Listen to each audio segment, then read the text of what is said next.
So I was reading this text in the book of Mark, and I wanted to share it with you guys today. So my text today is going to be Mark 6 from 48 down to 50. So 48 says, "And he saw them toiling and rolling, for the wind was contrary unto them. And about the fourth watch of the night, he cometh unto them walking upon the sea, and he would have passed them by." He is actually talking about Jesus. "But when they saw him walking upon the sea, they supposed it had been a spirit, and cried out, for they all saw him, and were troubled. And immediately he talked with them, and said unto them, Be of good cheer, it is I, do not be afraid." So I was studying this text, and it's really interesting to me because when Lucy was trying to teach me something, it's a really bit different from what we know. So get this: if you started from verse 6, from the beginning of this text, you will realize that Jesus and the disciples, they were in the same place before, and then he went on the mountain to go and pray, and they left him behind. My text today is for people who have been left behind. And if I'm going to title my text today, I'm going to title it, "Do Not Be Angry for Being Left Behind." Because the disciple, they left Jesus behind.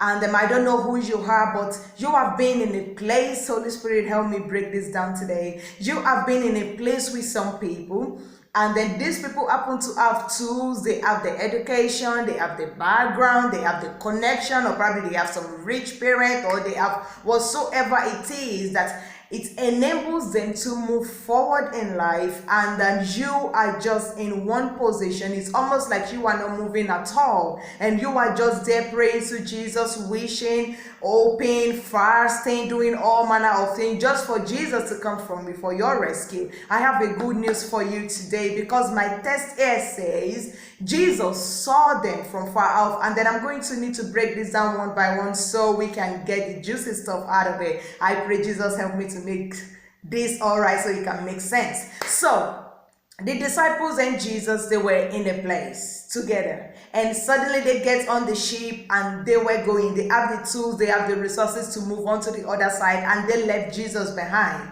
And then while at the middle of the night, around 3 o'clock, the wind started coming at them. It was so heavy, they were struggling to move forward, and Jesus saw them from afar off. You see, sometimes when people left us behind, and in the world of social media nowadays, all we get to see is the fine pictures, is in videos that they took someplace, and you were like, my God, she is doing great, he is doing great, things are working in their life, and I'm just here and nothing is going on. You see, but only if we can look at them closer, because we don't get to look at them closer because all we see is just social media and probably some status on WhatsApp or some Facebook, or we call them every once in a while and they tell us that things are going great, but we don't really get to know what is going on in their life. Because if we can get to know, we understand that they are actually struggling. Some of them are struggling where they are. Just because you think it's okay for them, things are going on great in their life, that doesn't mean they have it the way you think they have it.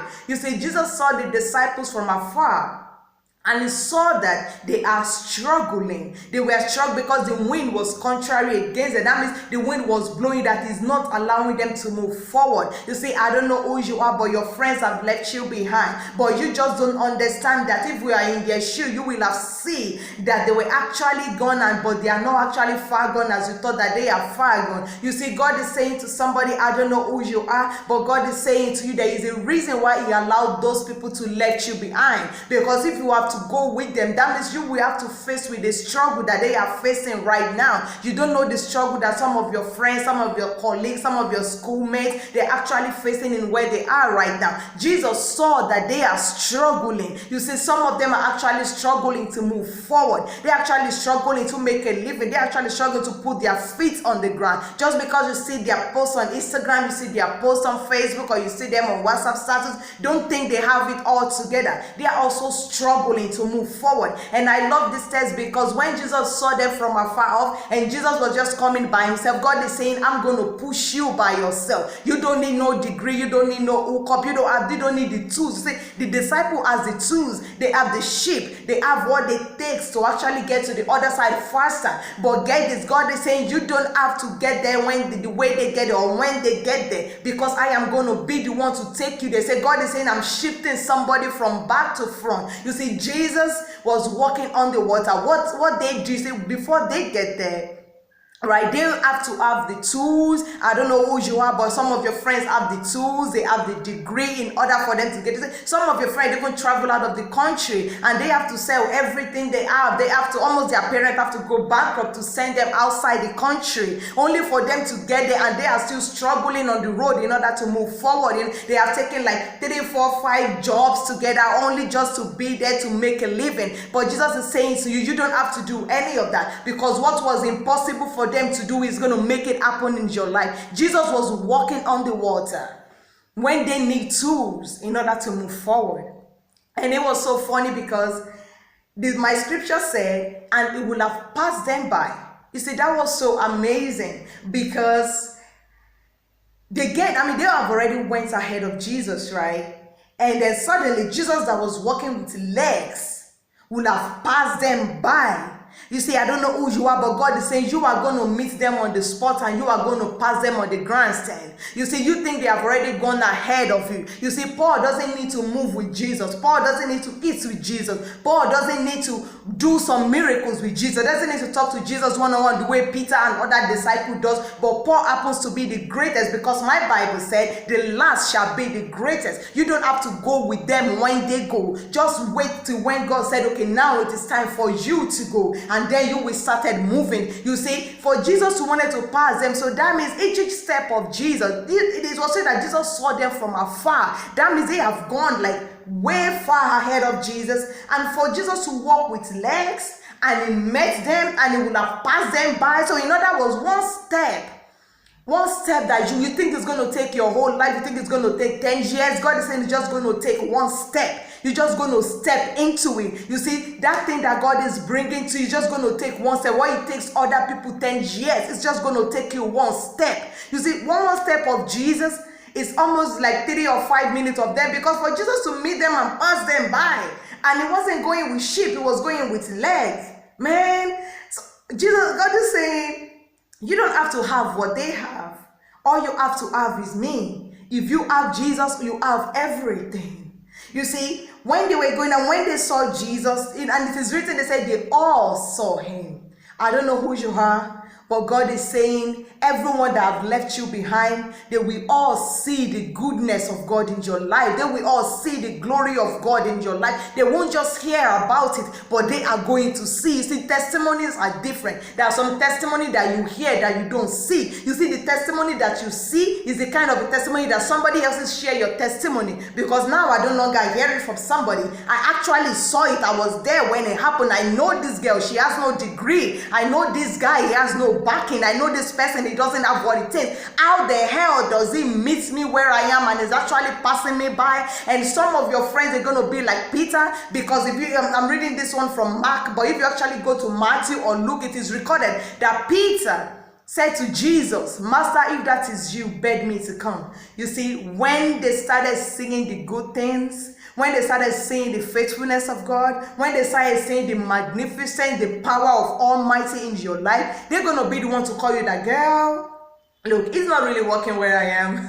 I've been trying, it's not working. I know I left the country ahead of you. I know I got married ahead of you. I know I get the job ahead of you. But I can see, you see, my Bible said 10 men will take a hold of your sleeve to say, I'm going to go with you, for I have heard that God is with you. You see, I used to change that translation. I would say, for I have seen that God is with you. Because they're going to be the ones to call and say, you know what, let me just come over to where you are. Because I can see the goodness of the Lord in your life. And it's not really working where I am. Man, I'm toiling all day. Like, I have used my strength, I have even used my energy, and this country is not just working for me, or this job is not just working for me. Yes, I have the degree, yes, I have the man, yes, I have, but this thing is not just, yes, I got the ring before you, but how are you doing it?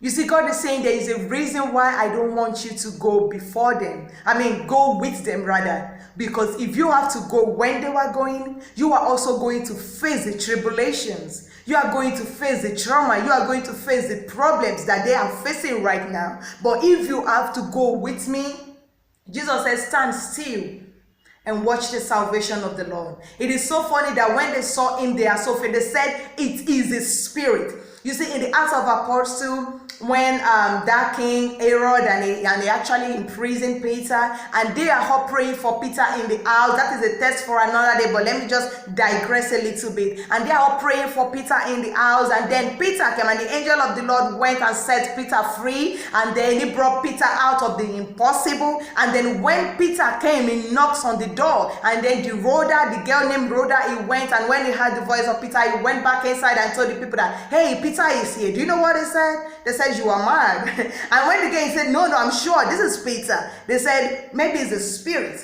Do you know why? Because even though they are praying for this miracle, and when the miracle comes, they could not actually believe it. I don't know what you are praying for, but when it comes, almost everybody that have left you behind will not believe it. And they were so fearful, like, how can this thing happen? This is impossible. But my Bible said, to men it is impossible, but to God all things are possible. Yes, you don't have the connection, you don't have the degree, you don't have the hookup, you don't have the money, but God is saying, what I said concerning your life, I am more than capable to do exceedingly abundantly and above more than you can ever think or hope for. All I'm just asking you is you trust me. Because here is the thing, when we see our mates moving on in life, you see, I said something a couple of days to somebody, I was like, well, you see, I see other people getting married, I see other people getting job, or other people getting promotion, but do you know what I get? I'm just getting fat.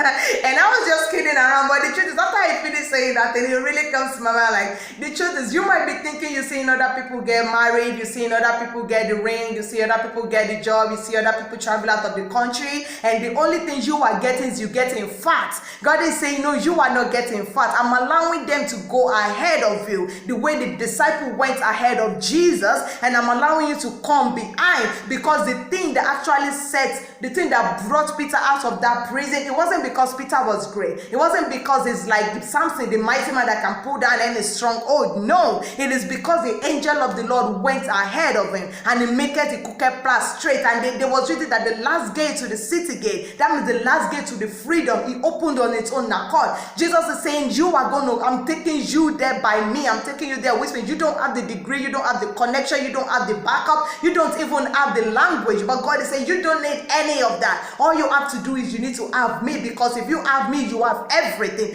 Those people you are saying that you think their life is ahead of you, their life is perfect, their life is not as perfect as it, because only if you can look closer, you can see that they are also struggling to move forward. Some of them are taking 3 to 4 jobs. They don't even sleep at night. They only have 2 hours sleep. And God is saying, when I take you to that territory, you are going to eat like a king. You are going to feast like a king. You are going to, you are going to have the things that you cannot even imagine that you have. You're going to say, is this my husband? Like, for real, is this my house? Did I actually work in this kind of industry? Because God is about to do new thing in your life.